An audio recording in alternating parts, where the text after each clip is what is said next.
हमारे दुख का कारण संपत्ति है? क्या धन दौलत छोड़ते ही हमारे दुख दूर हो जाते हैं? क्या कर्मों के फल से ही होता है मनुष्य का बार बार जन्म? और क्या अहिंसा ही दुनिया का सबसे बड़ा अपराध है? नमस्कार, स्वागत है आपका JJN न्यूज में और मैं हूं आपके साथ वैशाली। हमारे इन सवालों से आपको लग रहा होगा कि आखिर आज हम किसके बारे में बात कर रहे हैं। इन सभी सवालों से सभी जवाब आज हम अपनी इस खास रिपोर्ट में आपको देंगे। आप और हम ईश्वर में आस्था रखते हैं, लेकिन जैन धर्म एक ऐसा धर्म है जिसमें ईश्वर का कोई अस्तित्व ही नहीं है। जैन धर्म त्याग में ही संसार का सारा सुख देखता है। जैन धर्म में किसी को सपने में भी नुकसान पहुंचाने का ख्याल दुनिया का सबसे बड़ा अपराध होता है। आपको बता दें कि आज महावीर जयंती है। इस दिन जैन धर्म के 24वें तीर्थंकर भगवान महावीर का जन्मदिन होता है। ये जैन धर्म के लोगों का सबसे बड़ा त्योहार माना जाता है और आज हम जैन धर्म से जुड़े तथ्यों के बारे में बात करेंगे और जानेंगे जैन धर्म की रोचक और अनकही बातें। तो चलिए सबसे पहले देखते हैं महावीर जैन के जीवन की एक झलक। आखिर कौन थे महावीर स्वामी? चैत्र महीने के शुक्ल पक्ष की त्रयोदशी तिथि को महावीर जयंती मनाई जाती है। जैन धर्म के अनुयायी महावीर जयंती को हर्षोल्लास के साथ मनाते हैं। भगवान महावीर स्वामी का जन्म 599 ईसा पूर्व बिहार के कुंडलपुर के राजघराने में हुआ था। कुंडलपुर वर्तमान में नालंदा जिले में है। इनके माता का नाम त्रिशला था और पिता राजा सिद्धार्थ थे। भगवान महावीर के बचपन का नाम वर्धमान था। पारसी ठाट बाट में पाले बड़े वर्धमान ने तमाम भौतिक सुविधाओं को त्याग कर 30 साल की उम्र में घर छोड़कर 12 साल कठोर तप करके कैवल्य ज्ञान प्राप्त किया, जिसके बाद वो तीर्थंकर कहलाए। तब से भगवान महावीर ने दिगंबर रूप को स्वीकार कर लिया और निर्वस्त्र रहकर मौन साधना की। हर साल जैन धर्म में आस्था रखने वाले महावीर जयंती को धूमधाम से मनाते हैं। जैन मंदिरों को इस दिन फूलों से सजाया जाता है और विधिवत पूजा करने के साथ ही कई जगहों पर शोभा यात्रा भी निकाली जाती है। अब बात करते हैं कि आखिर कैवल्य ज्ञान होता क्या है। हिंदू धर्म में कैवल्य ज्ञान को स्थित प्रज्ञा कहते हैं। ये मोक्ष या समाधि की एक अवस्था होती है।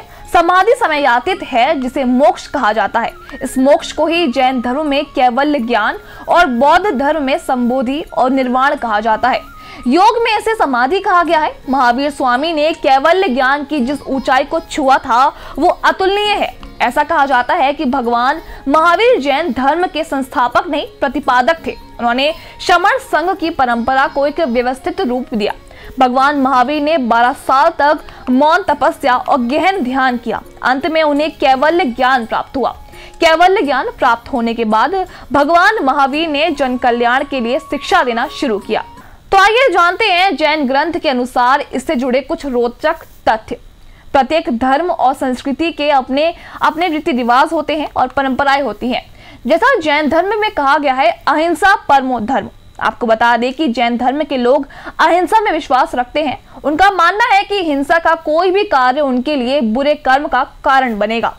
जैन समाज के लोगों को कई नियमों का पालन करना होता है। इसमें खान पान को लेकर भी नियम शामिल हैं। जैन धर्म के अनुसार जमीन के नीचे उगने वाली सब्जियां सख्त वर्जित हैं। केवल प्याज लहसुन ही नहीं, जैन धर्म में आलू, गाजर, बैगन, शलजम और यहाँ तक कि मूली जैसी अन्य जड़ वाली सब्जियों को से भी परहेज रखा जाता है। बता दें कि जैन धर्म में नियम है कि सूर्यास्त से पहले भोजन कर लेना चाहिए और रात में भोजन ना करने के 2 कारण होते हैं। पहला अहिंसा और दूसरा बेहतर स्वास्थ्य।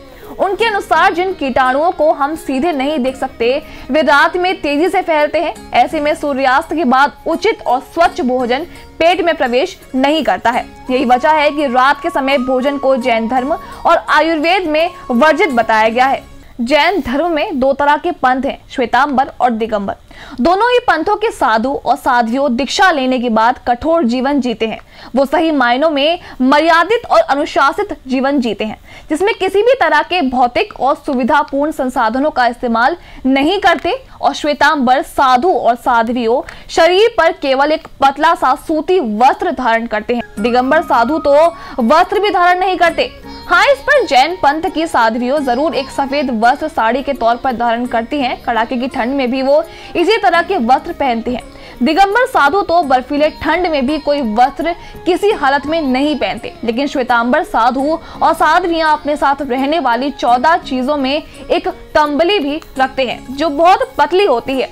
इसे वो केवल सोते समय ही ओढ़ते हैं। ये सभी साधु और साध्वियां चाहे कोई मौसम हो जमीन पर ही सोते हैं। आपको ये बात हैरान कर सकती है, लेकिन ये सच है कि दीक्षा लेने के बाद जैन साधु और साध्वियां कभी नहीं नहाते। माना जाता है कि उनके स्नान करने पर सूक्ष्म जीवों का जीवन खतरे में पड़ जाएगा। इसी वजह से वो नहाते नहीं हैं और मुंह पर हमेशा कपड़ा लगाए रखते हैं। कहा जाता है कि स्नान मुख्य तौर पर 2 तरह का होता है, बाहरी और आंतरिक। सामान्य लोग आमतौर पर पानी से नहाते हैं, लेकिन जैन साधु और साध्वियां आंतरिक स्नान यानी मन और विचारों की शुद्धि के साथ ध्यान में बैठकर ही आंतरिक स्नान कर लेते हैं। उनके स्नान का मतलब होता है कि भावों की शुद्धि। जीवन भर वो इसी का पालन करते हैं। हाँ, साधु और साध्वी ये जरूर करते हैं कि कुछ दिनों के अंतर पर गीला कपड़ा लेकर अपने शरीर को उससे पोंछ लेते हैं। इससे उनका शरीर हमेशा तरोताजा और शुद्ध लगता है।